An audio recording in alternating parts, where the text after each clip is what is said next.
आज हम बात करेंगे रॉबिन शर्मा द्वारा लिखी गई एक ऐसी बुक की जो आपको सक्सेस की पूरी डेफिनेशन पर दोबारा सोचने के लिए मजबूर कर देगी। जी हाँ, हम बात कर रहे हैं the monk who sold his Ferrari की। जरा सोचिए, आपके पास पैसा है, शानदार करियर है, फेम है और एक लग्जरी फेरारी भी है, फिर भी अंदर से आप खुश नहीं हैं। क्या ऐसी जिंदगी को सक्सेसफुल कहा जा सकता है? इस बुक के मेन कैरेक्टर जूलियन मैंटल के साथ भी कुछ ऐसा ही होता है। वो एक बेहद सक्सेसफुल लॉयर है, लेकिन लगातार स्ट्रेस और प्रेशर के कारण उसकी हेल्थ खराब हो जाती है। एक सीरियस हेल्थ क्राइसिस के बाद जूलियन अपनी पुरानी जिंदगी छोड़कर हिमालयास चला जाता है। वहां उसे सेजेस ऑफ सिवाना मिलते हैं, जो उसे माइंड, डिसिप्लिन, पर्पस, टाइम और हैप्पीनेस से जुड़ी ऐसी विजडम सिखाते हैं जो उसकी पूरी जिंदगी बदल देती है। तो चलिए जानते हैं इस पावरफुल बुक के हर चैप्टर की सबसे इंपॉर्टेंट सीख। आप देख रहे हैं माइंडसेट पीडिया, जहां हर पन्ना खोलता है एक नए माइंडसेट का दरवाजा, क्योंकि दिमाग का लॉक सिर्फ किताब से होगा अनलॉक।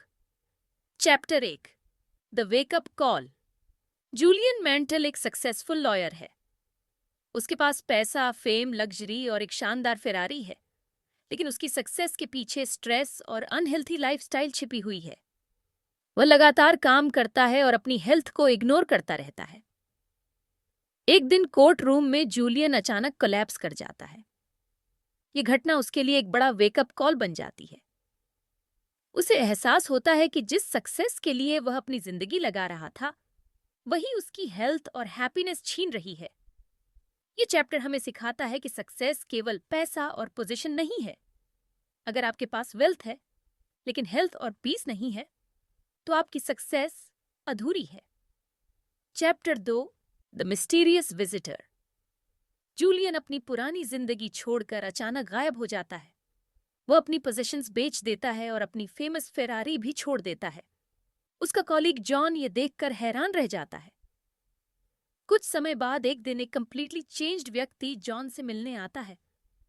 शुरुआत में जॉन उसे पहचान नहीं पाता, लेकिन बाद में उसे पता चलता है कि वह जूलियन ही है। जूलियन अब पहले जैसा स्ट्रेस्ड लॉयर नहीं है। वह हेल्दी, एनर्जेटिक और पीसफुल दिखाई देता है। वह बताता है कि हिमालय की यात्रा के दौरान उसे सेजेस ऑफ सिवना मिले, जिन्होंने उसकी जिंदगी बदल दी। ये चैप्टर बताता है कि असली ट्रांसफॉर्मेशन बाहर से नहीं, अंदर से शुरू होती है। Chapter 3, the miraculous transformation. Julian अपनी पुरानी जिंदगी के बारे में बताता है। उसने सक्सेस पाने के लिए अपना हेल्थ, पीस और पर्सनल लाइफ तक सैक्रिफाइस कर दिया था। अपनी हेल्थ क्राइसिस के बाद उसने समझा कि केवल अचीवमेंट्स के पीछे भागना जिंदगी नहीं है। इसी रियलाइजेशन के बाद वह इंडिया और फिर हिमालयास की ओर निकल पड़ता है। वह सेजेस ऑफ सिवाना तक पहुंचता है और योगी रामान से मिलता है। योगी रामान उसे बताते हैं कि असली वेल्थ केवल मनी और पोजीशंस में नहीं होती। असली wealth strong mind, healthy body, meaningful relationships और इनर पीस में होती है। जूलियन समझता है कि जिंदगी बदलने के लिए केवल सर्कमस्टेंसेस बदलना काफी नहीं है। सबसे पहले खुद को बदलना पड़ता है। Chapter 4, a magical meeting with the sages of Siwana. Siwana में जूलियन ऐसे सेजेस को देखता है जो सिंपल लाइफ जीते हैं, लेकिन उनके चेहरे पर एक्स्ट्रा ऑर्डिनरी पीस दिखाई देती है। योगी रामन उसे एक पावरफुल विजन बताते हैं। इसमें एक beautiful garden, light house, Sumo wrestler, pink wire cable, golden stop watch और येलो रोजेस दिखाई देते हैं। ये सिंबल्स वास्तव में 7 इंपॉर्टेंट वर्च्यूज को रिप्रेजेंट करते हैं। इनमें mind mastery, purpose, discipline, continuous improvement, time management, selfless service और प्रेजेंट मोमेंट हैप्पीनेस शामिल हैं। जूलियन समझता है कि मीनिंगफुल लाइफ किसी शॉर्टकट से नहीं बनती। इसके लिए अपने थॉट्स, हैबिट्स और प्रायोरिटीज को कॉन्शियसली बदलना पड़ता है। इस चैप्टर की सीख है कि सिंप्लिसिटी के अंदर भी बहुत बड़ी विजडम छिपी हो सकती है। Chapter 5, a spiritual student of the sages. अब जूलियन केवल विजडम सुनने वाला व्यक्ति नहीं रहता। वो एक सीरियस स्टूडेंट बन जाता है और अपनी जिंदगी बदलने के लिए टीचिंग्स को प्रैक्टिस करना शुरू करता है। योगी रामन उसे बताते हैं कि हमारा माइंड एक गार्डन की तरह है। अगर हम उसमें पॉजिटिव थॉट्स, मीनिंगफुल गोल्स और गुड वैल्यूज डालेंगे तो हमारी लाइफ भी उसी डायरेक्शन में ग्रो करेगी। लेकिन अगर हम फियर, एंगर, जेलसी और नेगेटिविटी को लगातार फीड करेंगे तो वही हमारे मेंटल गार्डन को भर देंगे। जूलियन मेडिटेशन, विजुअलाइजेशन और सेल्फ अवेयरनेस जैसी प्रैक्टिसेस सीखता है। उसे समझ आता है कि सेल्फ इंप्रूवमेंट कोई वन टाइम एक्टिविटी नहीं है।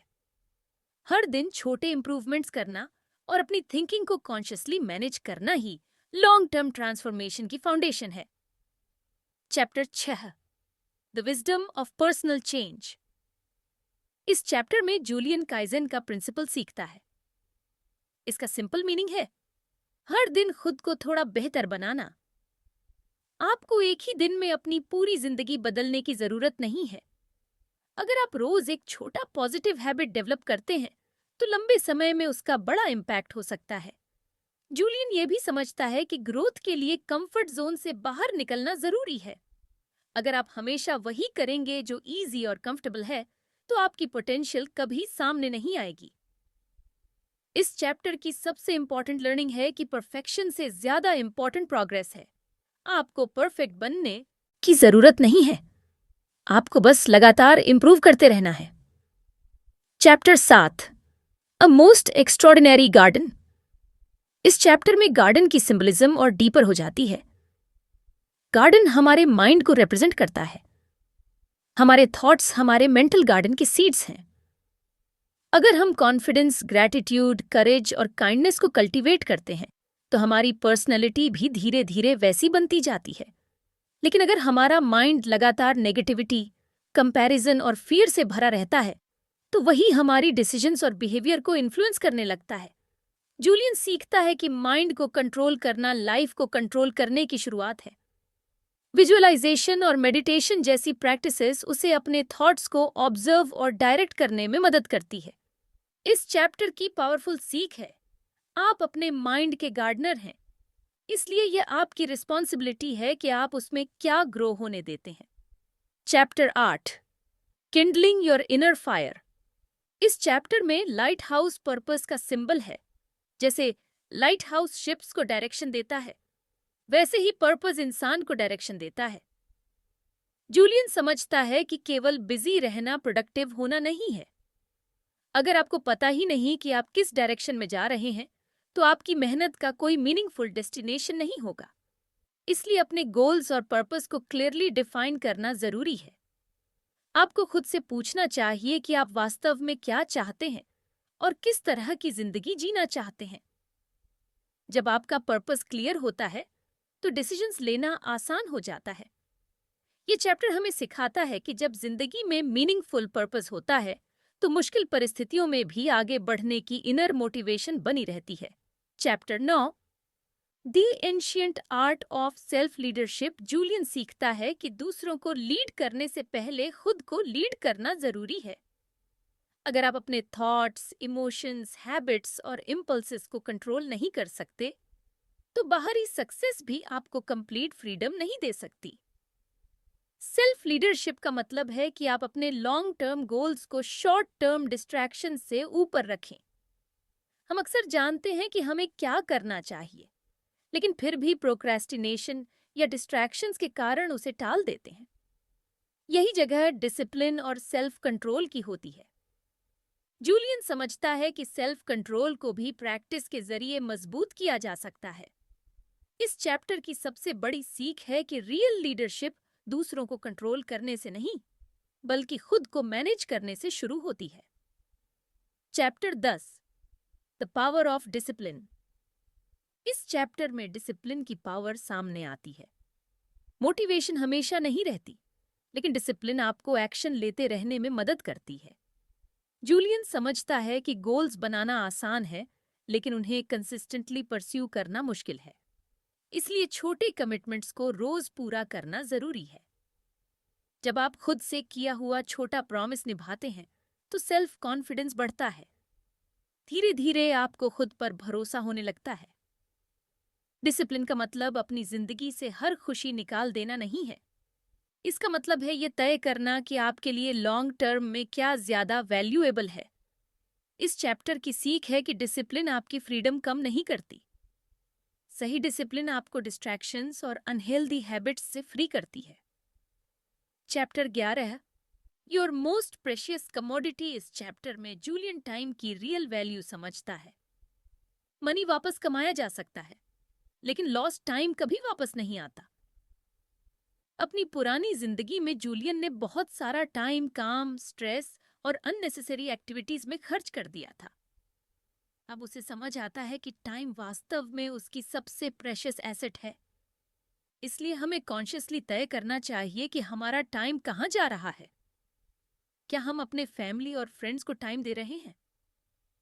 क्या हम हेल्थ का ध्यान रखते हैं? क्या हम अपने ड्रीम्स और पर्सनल ग्रोथ के लिए समय निकालते हैं? ये चैप्टर हमें याद दिलाता है कि फ्यूचर की तैयारी जरूरी है, लेकिन प्रेजेंट को इग्नोर करके नहीं। टाइम को वैल्यू देना वास्तव में अपनी जिंदगी को वैल्यू देना है। Chapter 12 the ultimate purpose of life. Julian को समझ आता है कि लाइफ का पर्पस केवल पैसा कमाना या पर्सनल सक्सेस हासिल करना नहीं है। जब हम दूसरों के जीवन में वैल्यू क्रिएट करते हैं, तब हमारी अपनी जिंदगी भी ज्यादा मीनिंगफुल बनती है। सेल्फलेस सर्विस का मतलब केवल मनी डोनेट करना नहीं है। आप अपना टाइम दे सकते हैं, किसी को नॉलेज दे सकते हैं, किसी को एनकरेज कर सकते हैं, या जरूरत के समय किसी की मदद कर सकते हैं। जूलियन समझता है कि सक्सेस को केवल इस बात से नहीं मेजर करना चाहिए कि आपने कितना हासिल किया। यह भी देखना चाहिए कि आपने कितनी वैल्यू क्रिएट की। इस चैप्टर की सीख है कि पर्सनल ग्रोथ के साथ दूसरों को अपलिफ्ट करना भी जिंदगी का इंपॉर्टेंट हिस्सा है। Chapter 13 the timeless secret of life long happiness. अंतिम चैप्टर में जूलियन की पूरी जर्नी एक पावरफुल लेसन में बदल जाती है। उसे समझ आता है कि लाइफ लॉन्ग हैप्पीनेस किसी एक्सपेंसिव पोजेशन या अचीवमेंट से नहीं मिलती। हैप्पीनेस प्रेजेंट मोमेंट को अप्रिशिएट करने से आती है। हम अक्सर पास्ट की मिस्टेक्स और फ्यूचर की वरीज में इतने खो जाते हैं कि आज का मोमेंट ही मिस कर देते हैं। इसलिए ग्रेटिट्यूड और प्रेजेंट मोमेंट अवेयरनेस बहुत जरूरी है। अपने हेल्थ, रिलेशनशिप्स, नेचर, छोटी खुशियों और मीनिंगफुल एक्सपीरियंसेस को अप्रिशिएट करना सीखना चाहिए। जूलियन समझता है कि हैप्पीनेस कोई डेस्टिनेशन नहीं है, यह एक वे ऑफ लिविंग है। आप गोल्स परस्यू कर सकते हैं, सक्सेस हासिल कर सकते हैं और फिर भी प्रेजेंट एंजॉय कर सकते हैं। यही इस पूरी बुक का सबसे पावरफुल मैसेज है। जिंदगी को केवल सक्सेसफुल नहीं, बल्कि मीनिंगफुल बनाइए। Final lesson the monk who sold his Ferrari हमें बताती है कि असली सक्सेस केवल पैसा, फेम या लग्जरी में नहीं है। रियल सक्सेस तब है जब आपके पास healthy body, peaceful mind, clear purpose, strong discipline, meaningful relationships और दूसरों के लिए कुछ करने की इच्छा हो। जूलियन ने दुनिया की दौड़ में सब कुछ हासिल किया, लेकिन खुद को खो दिया। फिर उसने अपनी डायरेक्शन बदली और समझा कि जिंदगी बाहर की चीजों को कलेक्ट करने से ज्यादा अंदर की दुनिया को डेवलप करने का नाम है। इसलिए अपनी जिंदगी बदलने के लिए किसी बड़ी घटना का इंतजार मत कीजिए। आज से अपने थॉट्स, हैबिट्स, टाइम और प्रायोरिटीज पर ध्यान देना शुरू कीजिए, क्योंकि कभी कभी सबसे वैल्यूबल चीज वही होती है जिसे हम सक्सेस की दौड़ में सबसे पहले पीछे छोड़ देते हैं, खुद को। नोट: यह वीडियो एजुकेशनल पर्पस के लिए बनाई गई समरी है, यह बुक का रिप्लेसमेंट नहीं है। अगर आपको ये वीडियो पसंद आया हो तो कमेंट में जरूर बताएं कि आपने इस किताब से सबसे ज्यादा क्या सीखा। आपकी राय हमारे लिए बहुत वैल्यूएबल है। मिलते हैं अगले हफ्ते एक नई बुक की समरी के साथ। और अगर आपको ये समरी पसंद आई हो तो लाइक करें, बेल आइकॉन प्रेस करें और अपने दोस्तों के साथ जरूर शेयर करें। और हाँ, माइंडसेटपेडिया को सब्सक्राइब करना ना भूलें, क्योंकि दिमाग का लॉक सिर्फ किताब से होगा अनलॉक। मिलते हैं अगले वीडियो में, तब तक के लिए थैंक्स फॉर वॉचिंग।